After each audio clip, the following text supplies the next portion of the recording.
ఈ ఆనంద్ కళా కేంద్రంలో ఆనందంగా కలవడం నాకు చాలా ఆనందంగా ఉంది, మీకు కూడా ఆనందంగా ఉందని అనుకుంటున్నాను. ఈ ఆనందాన్ని పెంచడానికి, పంచడానికి, ఈ ఆనందానికి అడ్డం వచ్చే వాళ్ళని దంచడానికి 50 అనుకుంటుంది. ఎందుకు చెప్తున్నా అంటే మనందరం ఆనందంగా జీవించడం కోసమే మనం పుట్టాం.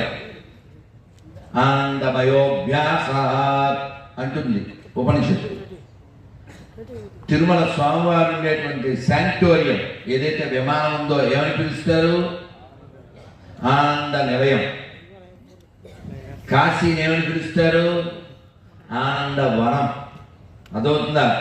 కేశవుడైనా శివుడైనా ఆనందంగా ఉండడమే మనకు నేర్పించారు. ఎప్పుడైనా ఎవరైనా డల్లగా ఉంటే, ఏంటండి ఈ మధ్య మీకు బాగోలేదా, ఏంటి ఇలా ఉన్నారు, డల్లగా ఉన్నారు అని అడుగుతాం. అంతేగాని ఏంటండి ఈ మధ్య భలే ఆనందంగా ఉన్నారే, ఏడవట్లేదా అని ఎవడు అడగడు. అవునా? అంటే ఆనందంగా ఉండడం నార్మల్, ఆనందంగా లేకపోవడం అబ్నార్మల్. సో కాబట్టి ఆనందంగా ఉండే మీరు కావాల్సి చూడండి. మనం కీర్తన చేస్తే, భజన చేస్తే, మీరు ఎక్కడైనా ఆ మధ్య ఒక పాట వచ్చింది ఏంటంటే రాములు వారి మీద ఎవరు అందించారు ఇక్కడ? భలే అందించారండి, ధన్యవాదాలు. ఏం పేరు మీ పేరు? మీ పేరు? జయశంకర్. అలా అందించేవాడు కావాలి, స్పందించేవాడు కావాలి. రఘుకుల తిలకరా నిన్నెత్తి ముద్దులాడరా, అది అసలు ఎంత ఊపండి అది కదా, మిలియన్స్ మంది చూశారు.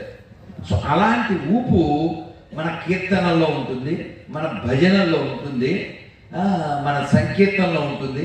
అలాగే మన ఇస్కాన్కి వెళ్తే ఇస్కాన్లో ఆ కీర్తన చేసేప్పుడు చేసే డ్యాన్స్లో ఉంటుంది. ఎందుకంటే అలా ఆనందంగా ఉండడం మన స్వాభావికం. ఆనందంగా ఉండడానికి పుట్టిన మనం, ఆనందమైనటువంటి కాశీ ఉన్నటువంటి దేశంలో పుట్టిన మనం, ఆనంద నిలయం అయినటువంటి తిరుమల ఉన్న దేశంలో పుట్టిన మనం ఎడారి మతంలోకి వెళ్ళి ఏడవడానికి పుట్టలేదు. అందుకని మనం గొర్రెలను కాదు. ఇందాక మన లాయర్ శ్రీకృష్ణ గారు చెప్పినట్లు తప్పిపోయిన గొర్రె పిల్లలకు రక్షకులుగా మనం ఉందాం, వాళ్ళందరూ వెనక్కి తెచ్చుకుని ఆనందంగా ఉంచుదాం. ఆనందంగా ఉండడం మన హక్కు. ఎవడైనా దానికి అడ్డం వస్తే అప్పుడు ఉండదు కదా.